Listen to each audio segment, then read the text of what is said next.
Bismillahirrahmanirrahim. Assalamualaikum warahmatullahi wabarakatuh. Waalaikumsalam warahmatullahi wabarakatuh.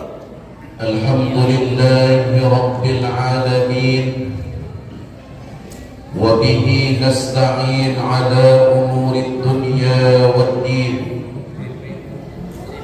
Ashhadu an la ilaha illallah wa ashhadu anna Muhammadan abduhu wa rasuluh.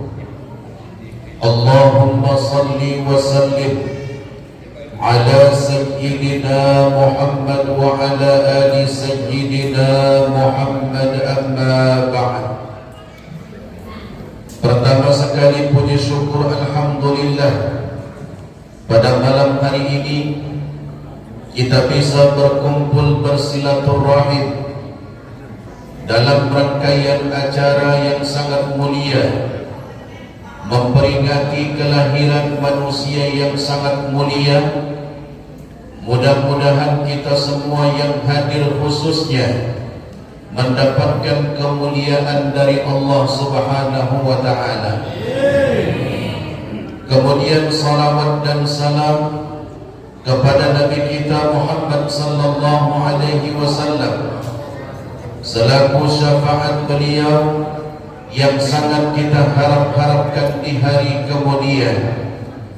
Allahumma salli wa sallim ala sayyidina Muhammad wa ala ali sayyidina Muhammad.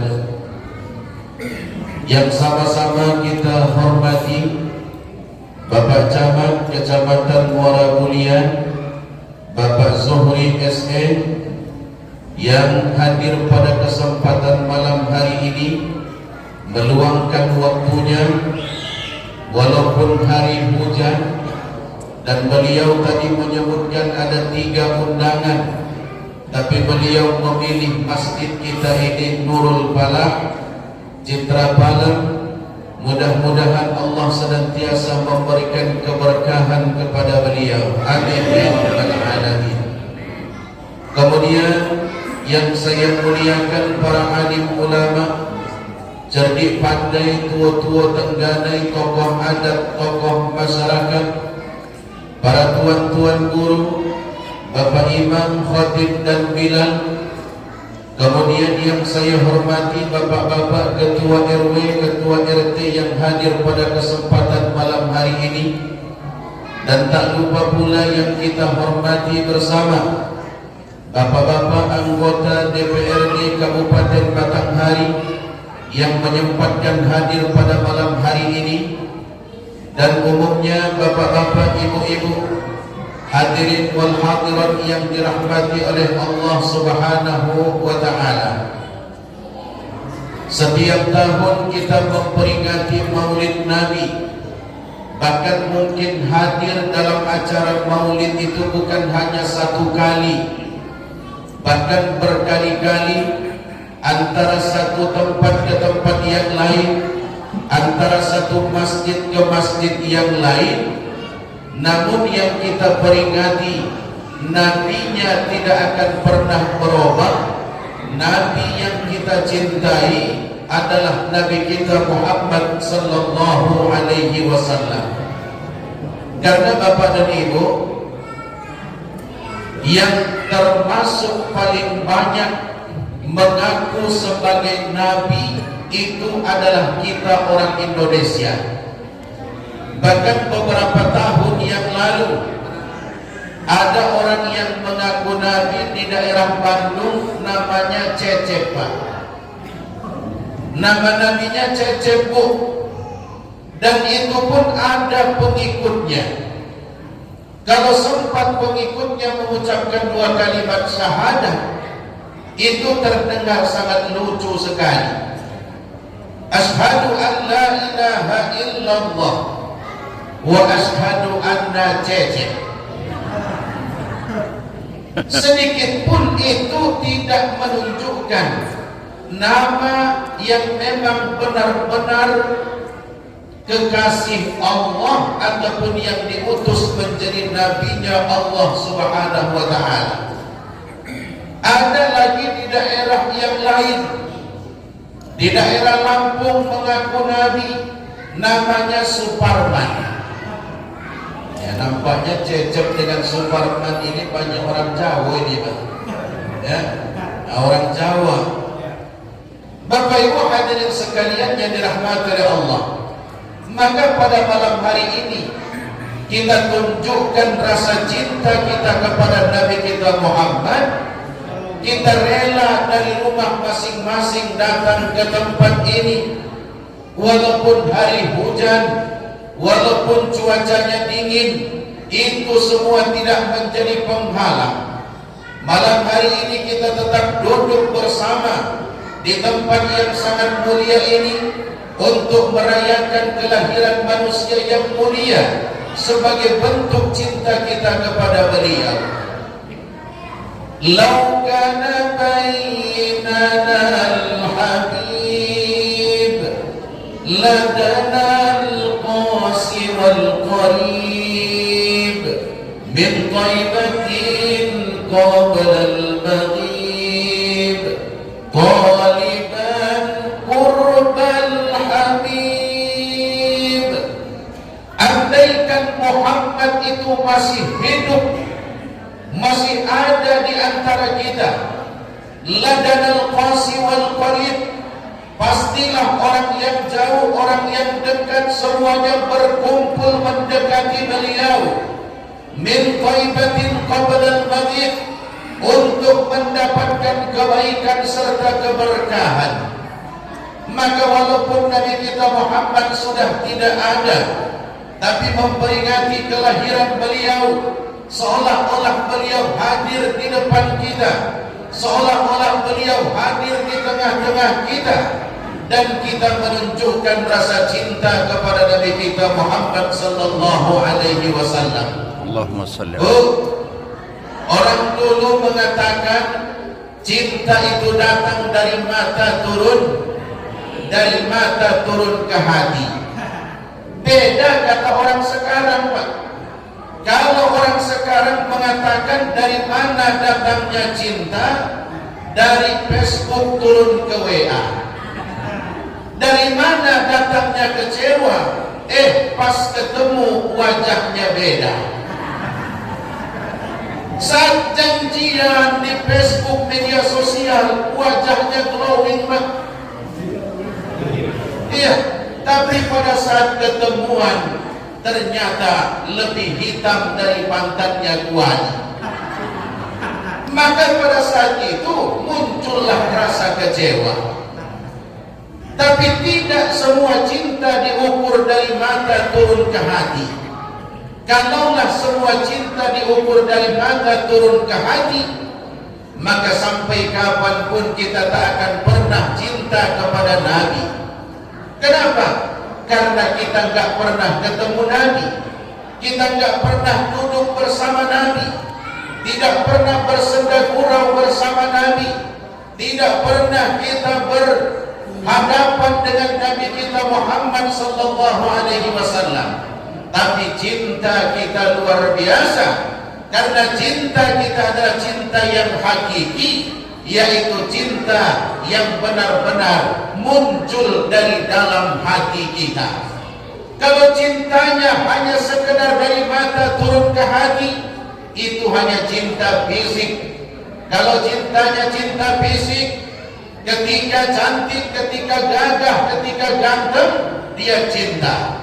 Tapi kalau sudah keriput, apalagi kalau sudah giginya banyak yang bolong, giginya banyak yang ompong, sudah mulai melirik yang lain. Makanya Bapak Ibu hadirin sekalian, cinta kita kepada Nabi adalah cinta yang hakiki, karena muncul dari dalam hati kita masing-masing. Maka siapapun yang cinta kepada beliau, insya Allah akan mendapatkan kemuliaan. Karena beliau orang yang mulia, dekat dengan orang yang mulia, insya Allah dapat kemuliaan. Dekat dengan orang yang baik, insya Allah dapat nama baik. Walaupun cuma nama yang dapat kelakuannya tak baik, bisa dapat nama baik ketika temannya teman yang baik. Kalau temannya teman yang tidak baik, walaupun dia baik, maka dia akan dapat nama yang tidak baik. Betul tidak, Bu? Maka kita sekarang pada malam hari ini berkumpul untuk mendapatkan keberkahan dari Nabi kita Muhammad sallallahu alaihi wasallam, seorang manusia yang sangat mulia. Kenapa beliau disebut manusia yang sangat mulia? Karena banyak kemuliaan yang Allah berikan kepada beliau. Apa di antara kemuliaan Nabi kita Muhammad? Seumur hidup beliau, 63 tahun beliau hidup, seekor lalat pun tidak pernah hinggap di tubuh Nabi. Satu ekor lalat saja tak pernah hinggap di tubuh beliau.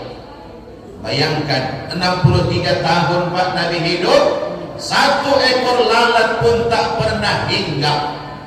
Coba kalau kita Bapak Ibu, sering tak dihinggapin lalat? Bu, sering tak dihinggapin lalat?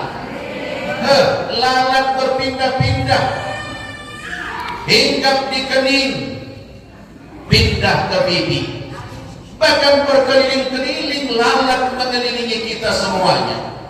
Ini pertanda bahwa kita bukan manusia yang mulia, tapi terkadang ingin selalu dimuliakan.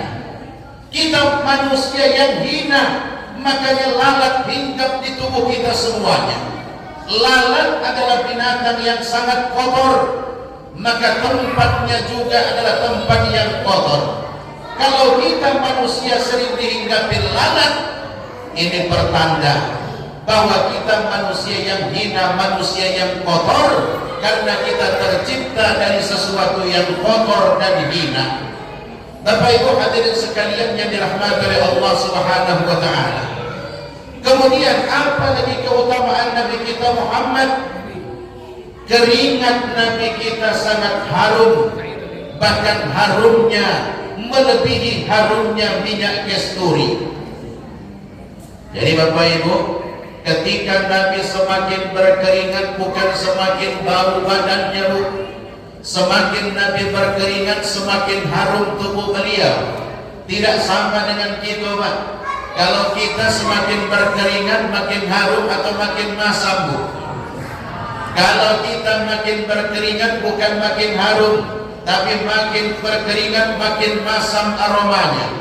Bahkan diriwayatkan ketika Nabi pakaiannya basah dengan keringat, maka kemudian Nabi mengganti pakaiannya. Pakaian yang dipakai oleh Nabi diambil oleh para sahabat. Kemudian pakaian yang basah dengan keringat itu diperas oleh para sahabat. Keringatnya diambil, kemudian dijadikan sebagai minyak wangi untuk para sahabat. Bayangkan keringat Nabi saja dibuat sebagai minyak wangi, Pak. Ibu kalau nyoba, kalau mau mencoba boleh, Bu. Besok kalau Bapak pakaiannya berkeringat, bajunya berkeringat, coba diperas dulu. Kira-kira kalau diperas, dipakai untuk minyak wangi, tambah harum atau masam? Saya yakin orang tak mau dekat dengan kita, ya Bu ya.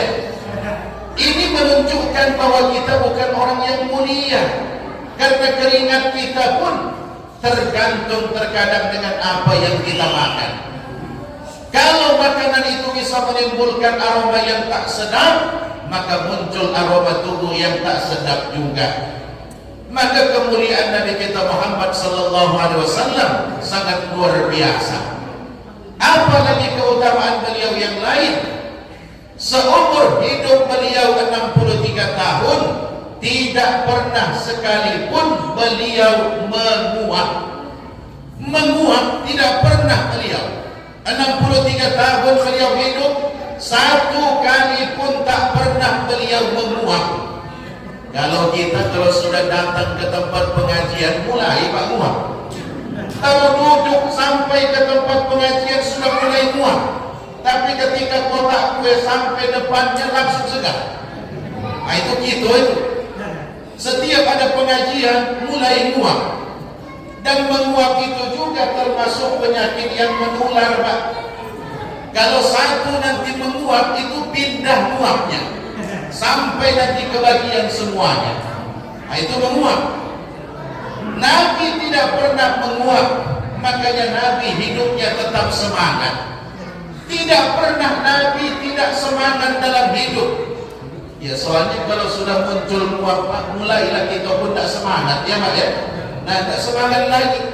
Maka Nabi tak pernah sekalipun merasakan bagaimana itu menguap yang dirasakan oleh manusia biasa.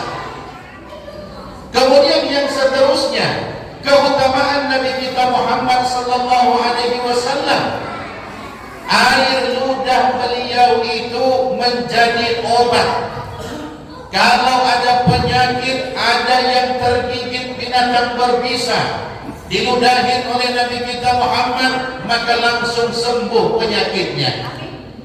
Cuman jangan samakan dengan air ludah kita, Bu. Bu, kalau ibu punya sakit sariawan, coba dulu minta diludahin bapak. Ya, kira-kira sariawannya sembuh atau tidak? Hah? Ya, kira-kira sembuh atau tidak? Ya, bukan malah sembuh, makin infeksi dibuatnya. Ya, karena air ludahnya mengandung virus. Maka kemuliaan Nabi kita Muhammad sangat luar biasa.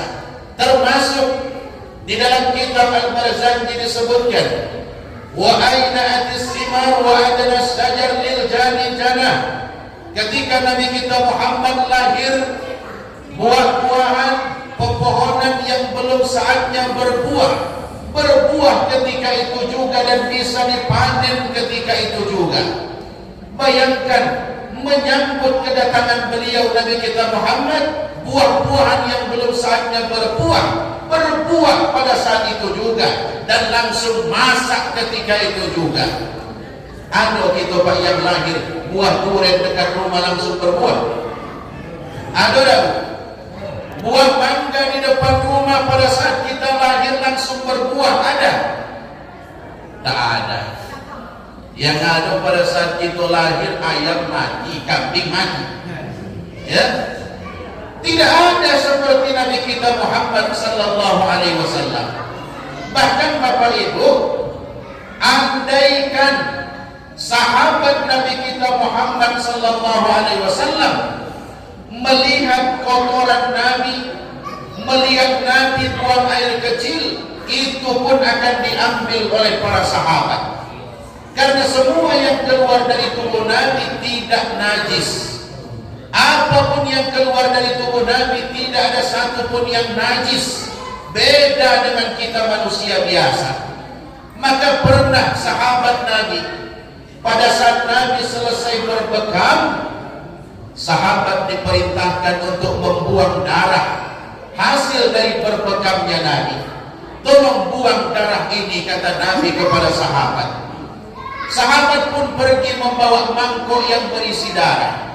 Ketika sampai di satu tempat, sayang dibuang, kata dia dalam hati, Pak. Maka pada akhirnya darah Nabi itu diminum oleh dia sampai tetes yang terakhir. Diminum oleh para sahabat tadi.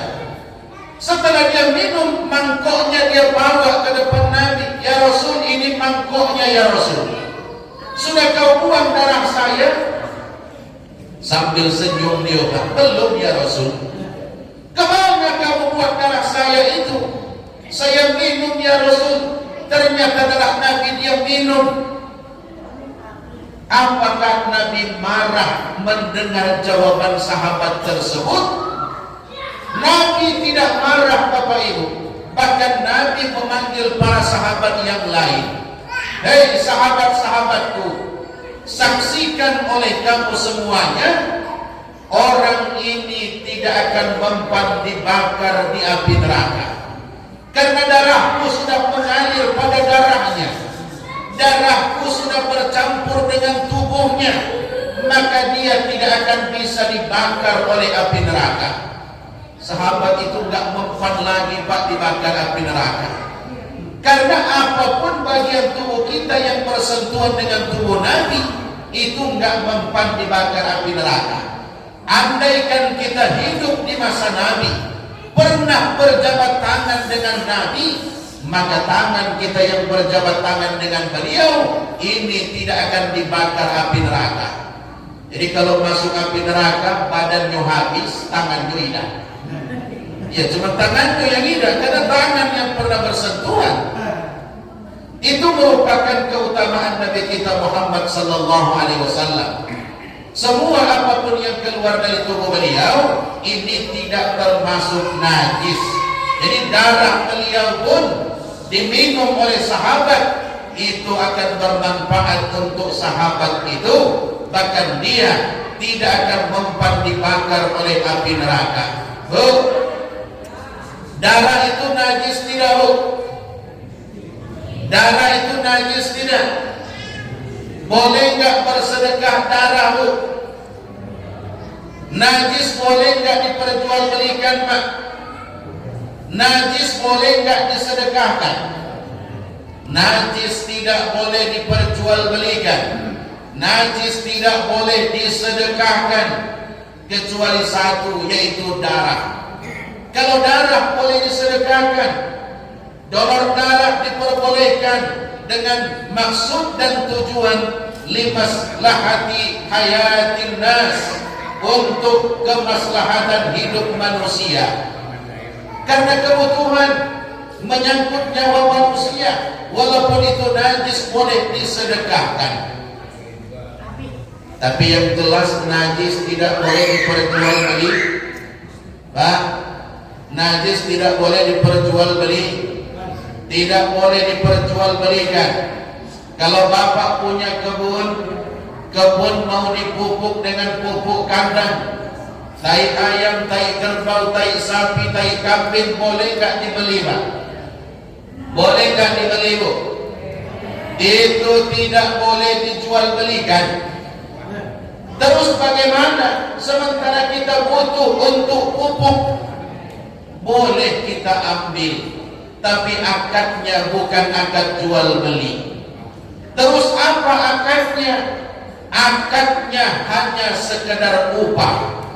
Walaupun mereka mematok harga, tapi kita menyebut ini upah kamu yang sudah mengumpulkan kotoran ini.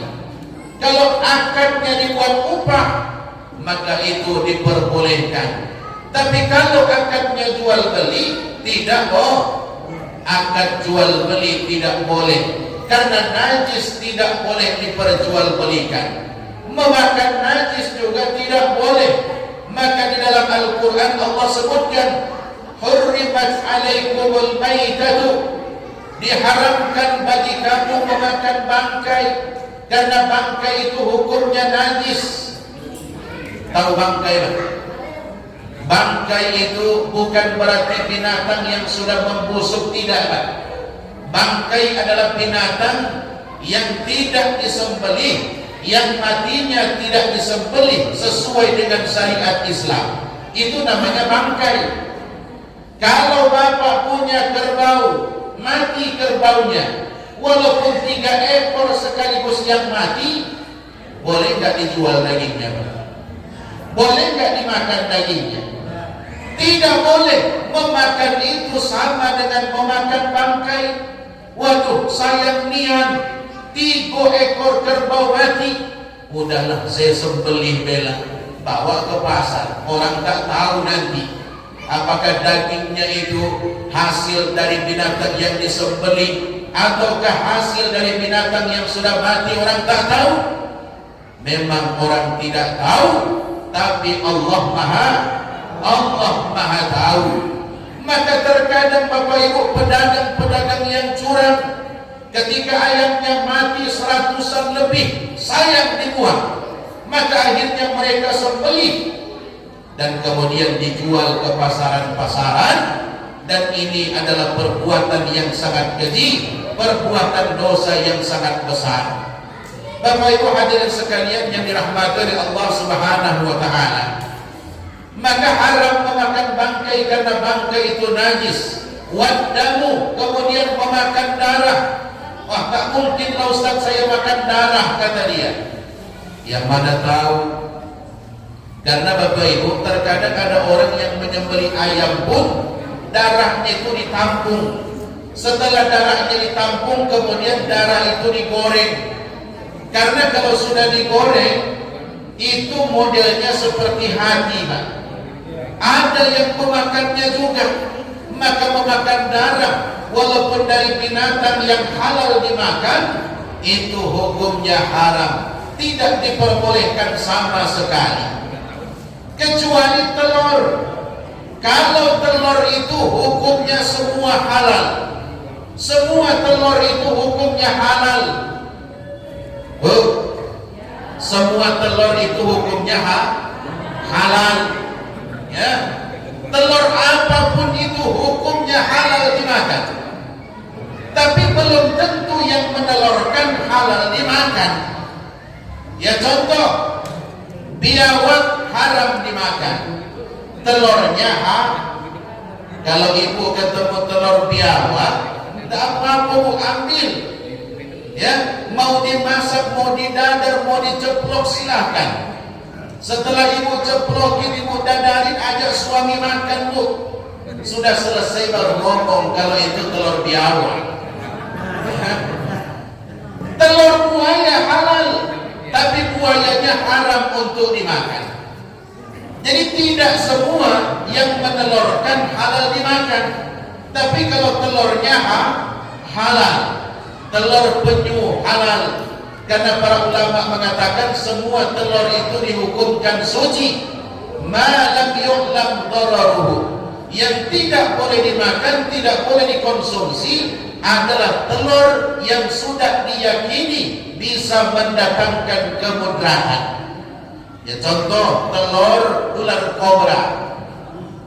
Kalau sudah yakin itu mempunyai racun dan segala macam, maka tidak boleh untuk dimakan. Maka dalam tubuh kita juga ada najis.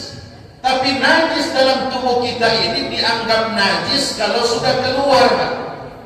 Darah yang mengalir dalam tubuh itu tidak najis, tapi ketika dia keluar maka dihukumkan najis.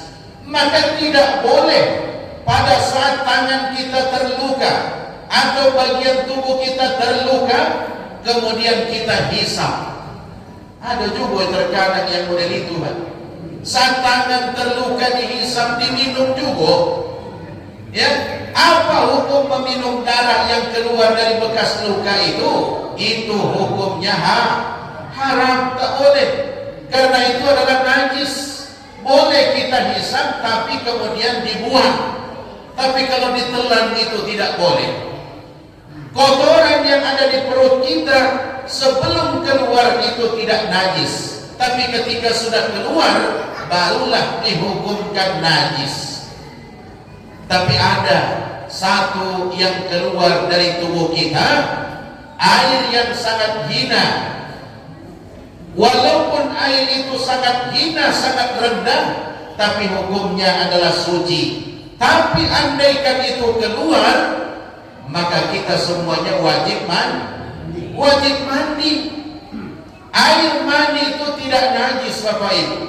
Kalau seandainya najis, berarti kita juga adalah najis. Tidak boleh kita duduk di sini. Tidak boleh kita ketika meninggal dunia dibawa ke masjid untuk disolatkan, tidak boleh. Ya, tapi semua itu tidak najis, tapi wajib untuk mandi hadas besar. Kemudian Bapak Ibu yang dirahmati oleh Allah, yang penting Bapak Ibu perhatikan, saya sudah sering menyampaikan di setiap pengajian bahwa mandi hadas besar, mandi wajib itu tidak sah kalau mandinya menggunakan sabun. Mandi hadas besar tidak sah kalau mandinya pakai sabun. Biasanya kalau mandi hadas besar pakai sabun nggak? Ya Pak, pakai sabun nggak Pak? Pakai air gitu. Ya jelas pakai air juga, tapi maksudnya begini Pak. Kalau seseorang mandi hadas kali siraman, sudah ambil sabun, kemudian dia ratakan sabun ke seluruh tubuh, itu mandinya bisa dikhawatirkan tidak sah. Kenapa bisa dikhawatirkan mandi hadas besarnya tidak sah? Karena mandi hadas besar itu harus menggunakan air yang suci lagi mensucikan. Kalau sudah bercampur dengan sabun, airnya suci tapi tidak mensucikan. Maka cara mandi hadas besar yang benar, siramlah dulu seluruh tubuh dengan air sampai merata. Tidak ada satupun yang tidak terkena air. Rambut, bulu dan segala macam kita anggap sudah kena air semua. Barulah pada saat itu pakai sabun, pakai sampo, silahkan. Tapi tunggu dulu, selesai dulu sempurna basuhan, baru ambil sabun, baru ambil sampo yang mau pakai sampo. Bu, biasanya begitu dah kalau mandi hadas besar, Bu? Hah? Macam itu dah? Iyo, katanya, ya, walaupun tidak, ya kan? Kalau belum seperti itu, tidak apa-apa. Besok kita buat model itu, niatkan untuk mandi hadas, niatkan untuk mandi hadas besar. Bapak Ibu hadirin sekalian yang dirahmati oleh Allah Subhanahu wa taala. Maka itulah tadi di antara kemuliaan yang dimiliki oleh Nabi kita Muhammad sallallahu alaihi wasallam. Beliau keistimewaannya sangat luar biasa. Bahkan pada saat beliau berjalan ketemu dengan bebatuan, rerumputan, pepohonan, semua pepohonan, rerumputan, bebatuan mengucapkan salam kepada beliau. Assalamu alayka ya Rasulullah. Ngucapin salam bebatuannya, Pak. Rumputnya ngucapin salam, pepohonannya ngucapin salam. Cuman kalau itu terjadi ke kita, Pak, kita jalan malam tiba-tiba ada pohon pisang ngucapin salam. Assalamualaikum Pak Imam. Mau kemana Pak Imam? Wah, kira-kira apa yang kita lakukan? Wah, itu kabur, lari tunggang langgang, ya Pak ya. Apalagi pohon pisangnya bergeser pula ke jalan juga. Wah, itu gawat. Jadi Nabi kita tidak pernah merasakan kesepian ketika beliau berjalan di tempat yang sepi. Karena apapun yang beliau temui, mengucapkan salam kepadanya. Ini termasuk keutamaan yang sangat luar biasa yang dimiliki oleh Nabi kita Muhammad sallallahu alaihi wasallam. Ya Nabi, salam alaika. Ya Rasul, salam, salam alaika. Ya Nabi, salam alaika. Ya Rasul, salam, salam alaika. Ya Habib, salam alaika.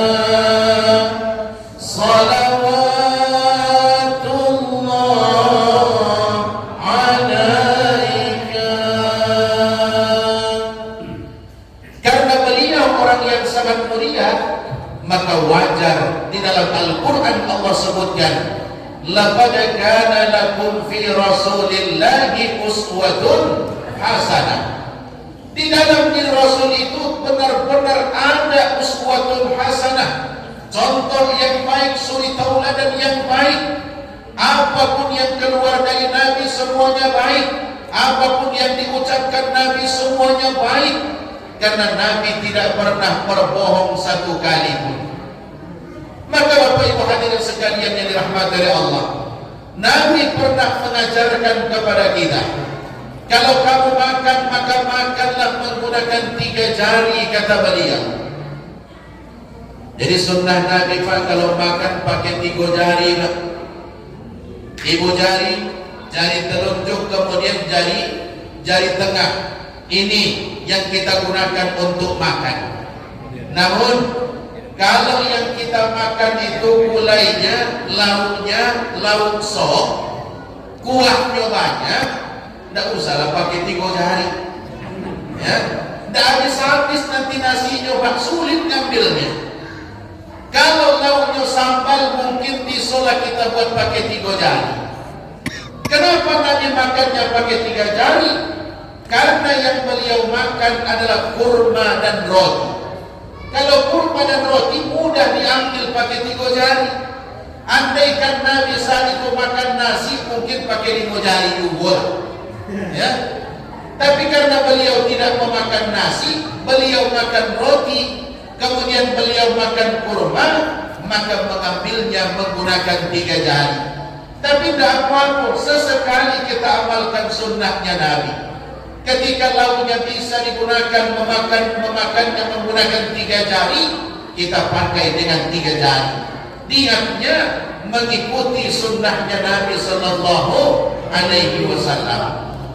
Kemudian Nabi melarang kita umatnya untuk kencing berdiri.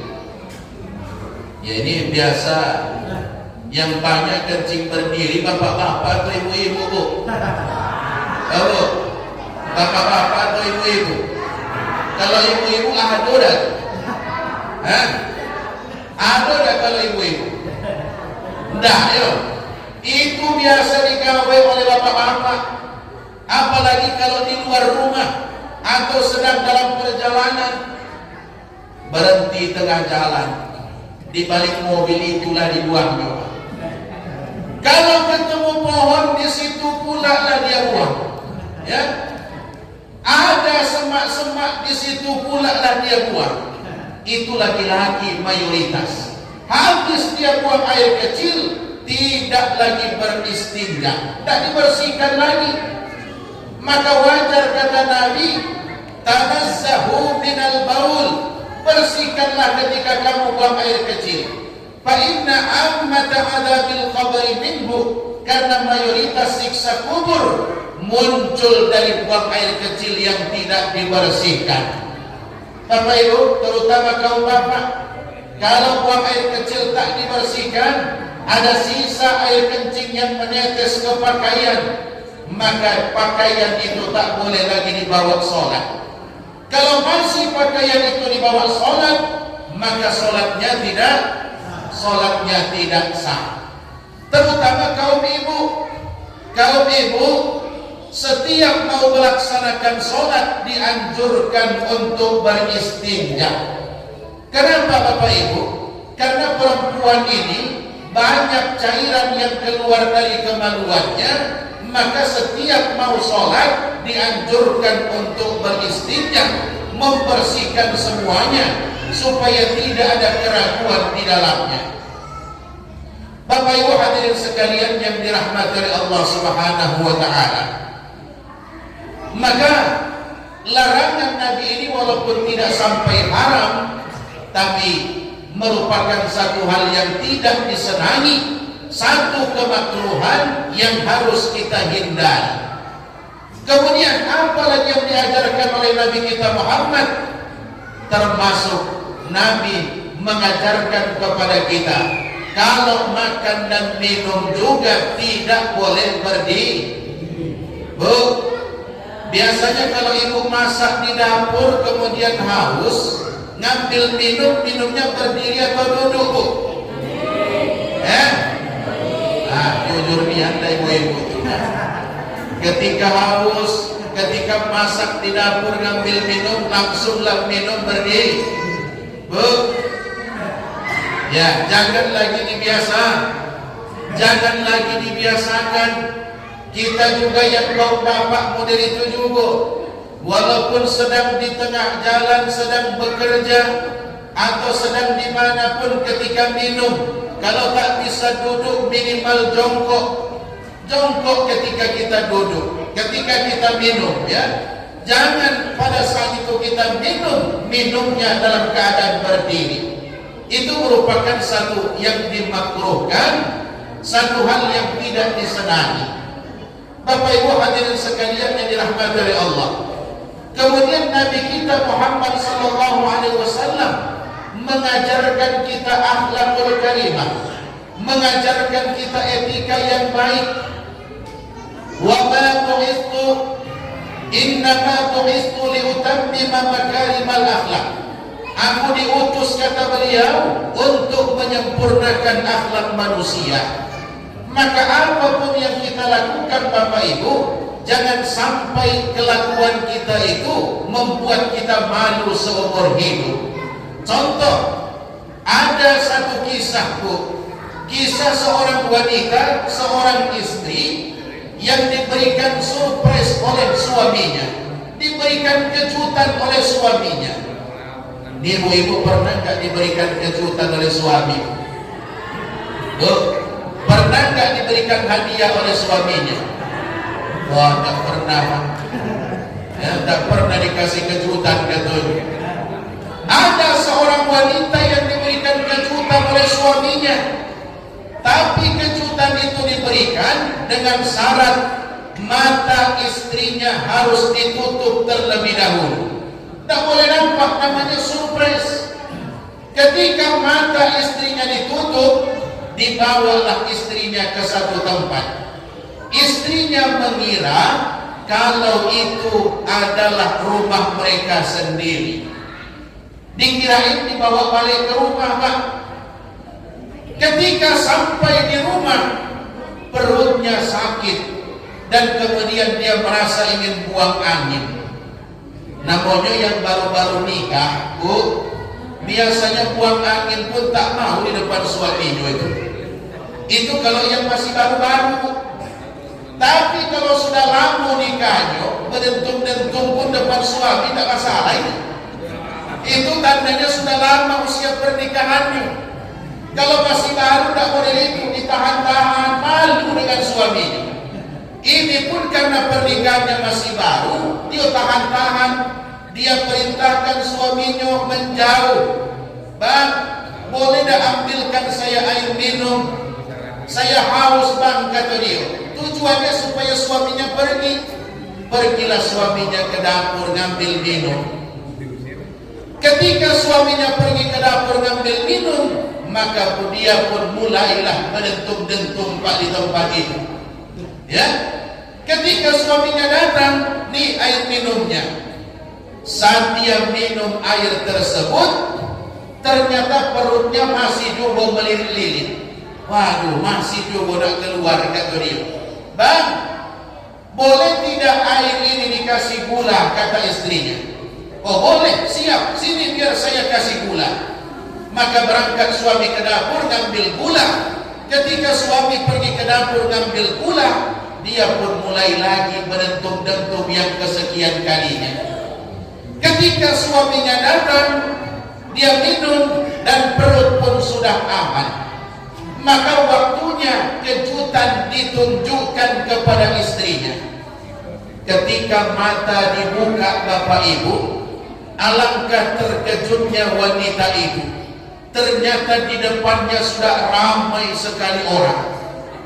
Ramai duduk. Ternyata kejutan yang diberikan suaminya adalah rumah baru, dan hari itu akan diresmikan rumah barunya. Sudah diundang orang-orang untuk hadir di tempat itu. Ternyata tadi dia sudah mendentum-dentum. Tapi lebih kaget lagi dia ketika dia lihat ke belakang. Ternyata di belakangnya ada bapak dan ibu mertuanya. Bapak dan ibu mertua sudah lama di sini, Pak. Sambil melotot mak dengan ayah mertuanya itu, kami sudah duduk di sini sudah semenjak dentuman pertama, gitu. Nah, ini Bapak Ibu, satu keadaan dan satu kelakuan yang dilakukan oleh seseorang karena tidak melihat situasi dan kondisi, pada akhirnya malu seumur hidup itu, Pak. Kalau mertuanya belum mati, belum hilang malunya. Nah, Bapak Ibu hadirin sekalian yang dirahmati oleh Allah, makanya Nabi kita Muhammad mengajarkan akhlakul karimah, mengajarkan etika kepada kita semuanya. Maka termasuk etika istri. Ketika istri itu di rumah, kemudian suaminya pulang ke rumah, sambutlah suamimu Bu dengan senyuman. Bu, pernah senyum tak dengan suaminya Bu? Bu, kalau suami pulang ke rumah, ibu-ibu senyum tidak? Senyum tidak Bu? Sambutlah suami dengan senyuman, buka pintunya, senyum kepada suami. Tapi senyumnya harus senyum simetris. Apa itu senyum simetris? Antara bibir kanan kiri atas bawah tidak tinggi sebelah. Berarti pertanda senyumnya senyum bahagia. Suaminya pulang ke rumah bahagia. Bu, bahagia enggak kalau suami pulang ke rumah? Bahagia enggak Bu? Bahagia lah Ustaz. Kalau bawa duit gitu. Kalau enggak bawa duit kurang bahagia.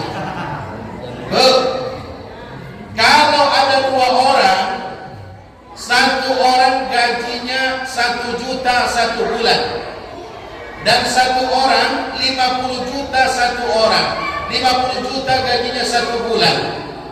Yang gaji 1 juta 1 bulan, yang gajinya 1 juta 1 bulan, tiap hari bisa ketemu, bisa makan bersama, bisa duduk bersama, bisa bercengkrama bersama, tapi gajinya 1 bulan hanya 1 juta.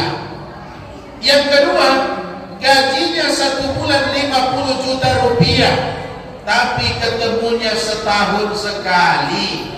Kira-kira ibu pilih yang mana Bu? Bu, pilih yang 1 juta atau yang 50 juta? 50. Yang 1 juta mah lewat.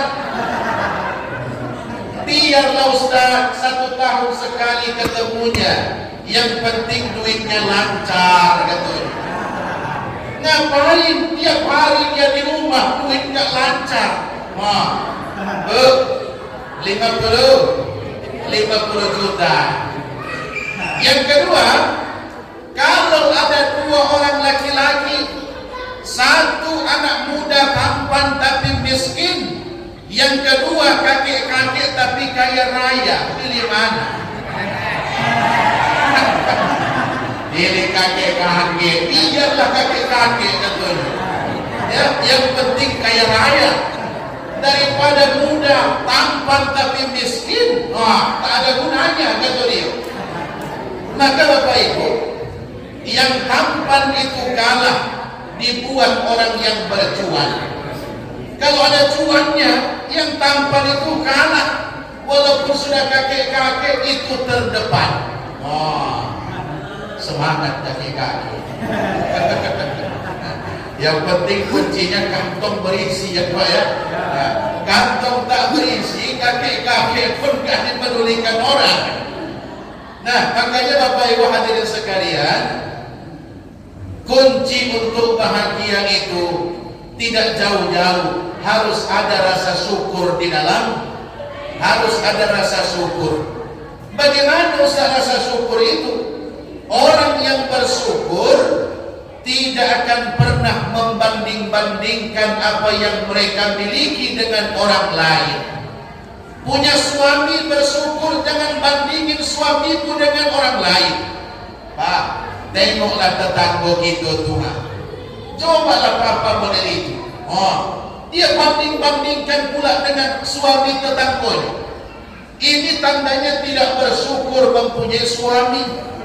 Apapun yang kita miliki, kalau masih dibanding-bandingkan dengan orang lain, ini tandanya kita belum bersyukur, Pak. Belum bersyukur. Walaupun kita merasa sudah bersyukur, tapi masih sering membanding-bandingkan, ini tandanya kita belum bersyukur kepada Allah Subhanahu wa ta'ala. Bersyukur gak dengan suaminya yang sekarang? Alhamdulillah. Makanya ketika pulang suaminya sambut dengan senyuman. Setelah disambut dengan senyuman, kemudian jabat tangannya, cium tangannya. Pernah cium tangan suami? Kapan? kapan cium tangan suami? Saat lebaran. Itu kalau saat lebaran cuma 2 kali setahun. Ya, cuma 2 kali setahun kalau cuma lebaran. Bu, sering cium tangan suami, Bu? Alhamdulillah. Mulai besok yang belum pernah cium kecuali lebaran, kalau ibu berangkat kemanapun berpamitan cium tangan suami. Kalau suaminya pulang ke rumah, jabat tangan suami, cium tangan suami. Itu pahalanya sangat besar. Bahkan ketika suami masuk ke rumah, tanpa suami meminta, kemudian istri langsung mengambilkan 1 gelas air putih. 1 gelas air putih itu nilainya sama dengan 100 rakaat sholat sunnah. Pernah ibu sholat sunnah 100 rakaat? Mana pernah? Ya, sholat tarawih saja yang 20 rakaat sering bilang. Apalagi nak dibuat 100 rakaat. Tapi ibu bisa dapat nilai pahalanya cukup dari segelas air putih. Ketika segelas air putih diberikan kepada suami, sama dengan 100 rakaat sholat sunnah. Ya cuma ada ibu-ibu ini Pak yang sarjana ekonomi, hitung-hitungannya kuat. Wah, kalau 1 gelas itu 100 rakaat, wah saya siapinlah besok 1 galon. Kalau 1 galon yang disiapin itu bukan nyambut suami namanya, itu nak bunuh suami. Bapak Ibu hadirin sekalian yang dirahmati oleh Allah. Begitu juga kita kaum suami, ya kaum lelaki. Kalau ingin istrimu itu terlihat selalu cantik, maka berikanlah dia modal untuk kecantikannya. Ya Bu ya? Cocok tak Bu? Nah, berikan uang untuk beli skincare-nya. Ya Bu ya? Ya. Tambahin. Jangan nanti melihat istri orang saja cantik glowing, istriku kok model ini katanya. Padahal istrinya nggak pernah dia beliin bedak, nggak pernah dia beliin skincare. Ya, dan memang mayoritas istri dimanapun, ya walaupun tidak semuanya, mayoritas kalau di luar rumah rapinya bukan main, wanginya bukan main. Mana baju yang paling bagus itu yang dikeluarkan. Bahkan terkadang Pak mau keluar rumah, ada acara kondangan, ada acara seperti ini, kenapa ditungguin lamonian? Masih sulit, susah mau milih pakaian yang mana yang mau dipakai. Terlalu banyak pakaian di lemari, makanya susah memilih. Kalau kita kaum lelaki tak begitu banyak pakaiannya, itulah terus dipakai kan itu. Nah, tidak milih-milih, langsung ambil pakai kalau kita yang laki-laki. Kalau yang ibu-ibu tidak, maka wajar kalau kita tungguin pun lama. Tapi coba kalau dia sedang bersama suami, mana dasternya yang ketiaknya robek, itulah yang dia pakai. Nah, itu daster yang robek ketiaknya itu pula yang dipakai. Tidak ada pakai minyak wangi dah. Ya, apalagi sudah sampai rumah, pekerjaan sudah selesai, kepala sudah mulai pening, mulailah pakai balsam. Ya, di dekat suaminya bau balsam, bukan bau parfum, tapi kalau di dekat orang semuanya harum. Dan kemudian Bapak Ibu, ketika kita juga kaum suami meninggalkan rumah, supaya dapat keberkahan dan rezekinya pun Allah permudah, jangan pernah lupa bersedekah dengan istri. Sebelum berangkat kerja, sedekah dulu dengan istri. Apa Ustaz sedekahnya? Paling tidak cium kening istrimu. Mencium kening istri itu adalah sedekah. Oh, pernah nggak kalau bapak pulang, bapak pergi dari rumah mencium kening? Pernah? Bapak berangkat kerja cium kening? Pernah? Oh, Pak, kalau suami istri itu hubungannya baik, kalau suami istri hubungannya masih baik, berangkat kemanapun suami pasti nyebut kepada istrinya. Istri pun akan menyebut kemana dia pergi kepada suaminya. bahkan menjabat tangannya, mencium tangannya, suami mencium kening istrinya, itu pertanda keluarganya baik-baik saja. Tapi kalau suami pergi dari rumah diam-diam baik, izin tidak, ngomong tidaklah pergi, istrinya juga begitu, itu tandanya keluarga sedang tidak baik, sedang tidak baik-baik saja. Manulah tadi suamiku ternyata lah pergi, tidak ada ngomong, tidak ada pamitan dengan istrinya, itu pertanda keluarga sedang tidak baik. Kalau urusan antara suami istri tidak baik, rezeki pun Bapak Ibu akan tidak baik, ya, rezeki kita pun akan tidak baik. Makanya perbaiki dulu hubungan antara kita dengan istri, insya Allah rezeki kita akan dipermudah oleh Allah Subhanahu wa Ta'ala.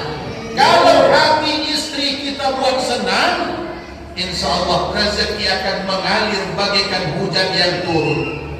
Ini terkadang istri banyak merutuk nyuri buat suami, ya Bu ya? Bu, sering merutuk dah Bu? Kalau depan suami tak merutuk, ya. Tapi kalau suaminya sudah pergi baru mulai merutuk, ya Bu ya? Makanya wajar kalau banyak penghuni neraka itu adalah perempuan, ya. Karena apa? Karena perempuan banyak yang tidak bersyukur, banyak yang sering merutuk dengan suaminya. Bu, berusahalah untuk bersyukur, karena ibu-ibu sebetulnya mudah masuk surga. Apa kata Nabi? Ayyu mamra'atin matat wa zawjuha radin anha dakhalatil jannah. Siapapun perempuan yang mati duluan, kemudian suaminya ridho dalam arti kata mengenang semua apa yang diberikan istrinya, dan kemudian rasa cintanya masih tetap kepada istrinya, ini calon-calon penghuni surga. Tuh, makanya berikan servis yang baik untuk suami. Kalau diberikan servis yang baik untuk suami, insya Allah calon penghuni surga. Walaupun yang diberikan suami nggak cukup, berikan yang terbaik.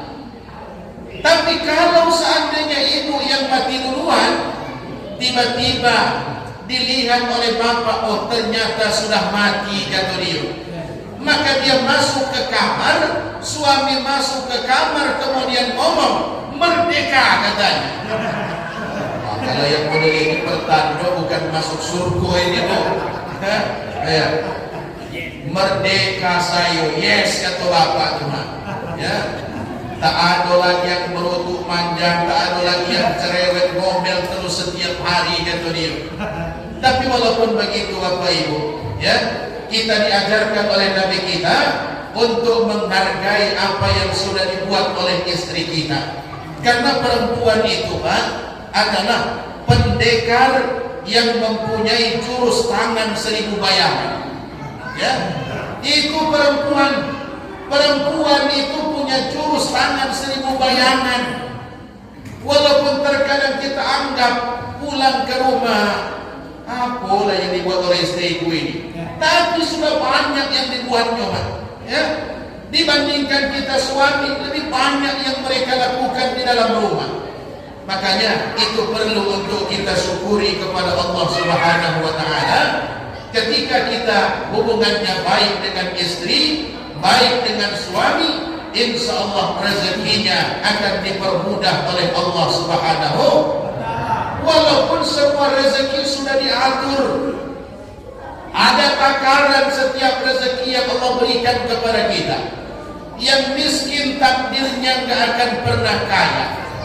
Walaupun mencari dari jam 6 ke jam 6, tapi takdirnya Allah yang miskin gak akan pernah kaya, Pak. Tapi kalau sudah ditakdirkan kaya, walaupun dia terlihat santai, tak banyak gawenya, tapi uangnya datang terus, ya, datang terus uangnya, selalu ada rezekinya, selalu mulus perjalanan hidupnya.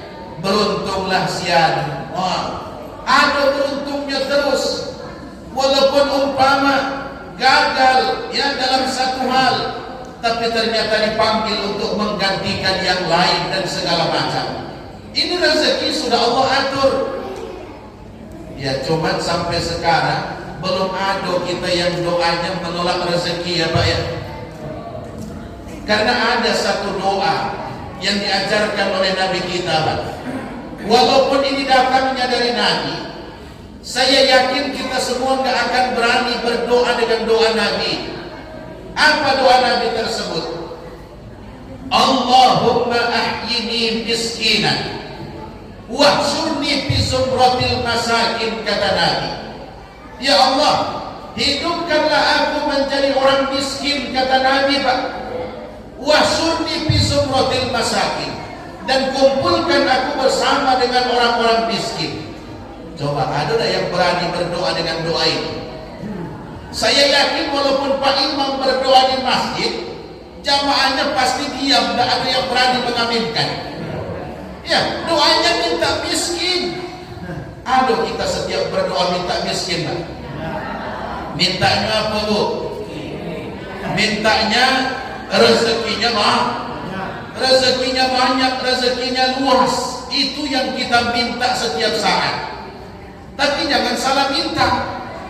Kalau salah minta, kalimatnya itu ya kalimat yang kontroversi. Ya, contoh kalimatnya dibuat, ya Allah, murahkanlah rezeki hamba, ya Allah. Kalimat murahkan itu masih bahasa kontroversi. Akhirnya Allah kabulkan sesuai dengan permintaan. Maka yang datang pun yang murah-murah. Setiap hari lauknya yang datang kangkung, pucuk ubi, tempe tahu, sesuai permintaan yang murah. Maka kalau berdoa jangan buat yang murah, tapi mudahkanlah rezeki kami, ya Allah. Jangan murahkan, karena murah itu masih ada tafsiran dalam bahasa yang lain. Kita pun kalau pergi ke pasar, ada barang yang harganya rendah, pasti kita sebut barang yang murah, ya Pak ya. Nah, makanya buat kalimat yang tidak ada lagi kontroversi di dalamnya, yaitu kalimat mudahkanlah ya Allah. Jadi tidak ada kita yang berani meminta kepada Allah agar kita hidup miskin, agar kita terhindar dari rezeki, tidak ada. Tapi ada, ini saya sampaikan Bapak Ibu, ada sebuah kisah. Satu kisah, ada seorang yang merasa bahwa rezekinya terlalu banyak, duitnya terlalu banyak, sampai-sampai dia pening ngurusin duit yang datang. Dia duduk, duit datang. Dia berbaring, duit datang. Dia tidur, duit datang. Susah, dia tak bisa beraktivitas. Maka di satu hari dia datangi gurunya, Bapak Ibu. Guru, apa yang harus saya lakukan supaya rezeki ini tidak datang kepada saya? Nah, ini orang yang menolak rezeki, tapi kita tidak itu. Dia datangi gurunya, guru bagaimana caranya supaya uang tidak mengejar saya, rezeki tidak datang kepada saya? Maka akhirnya gurunya menyarankan, besok ketika sholat Jumat, sholatlah di belakang raja. Ketika kamu sudah sholat di belakang raja, kalau situasi dan kondisinya sudah pas, tempelenglah kepala raja.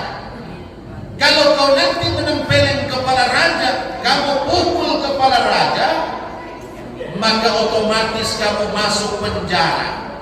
Kalau kamu masuk penjara, pasti uang gak akan mengejar kamu lagi, kata gurunya. Wah, ini mantap juga sarannya guru. Besok saya amalkan, kata dia. Berangkat sholat Jumat, dia cari tempat di belakang raja. Ketika situasi sudah memungkinkan, dia tempeleng kepala raja sampai mahkotanya pun jatuh. Ketika mahkota raja sudah jatuh, maka pengawal raja pun datang menangkapnya, Pak. Ditangkap. Ini orang sudah berbuat yang tidak baik, sudah mencelakakan raja, maka ini orang harus dihukum mati, katanya.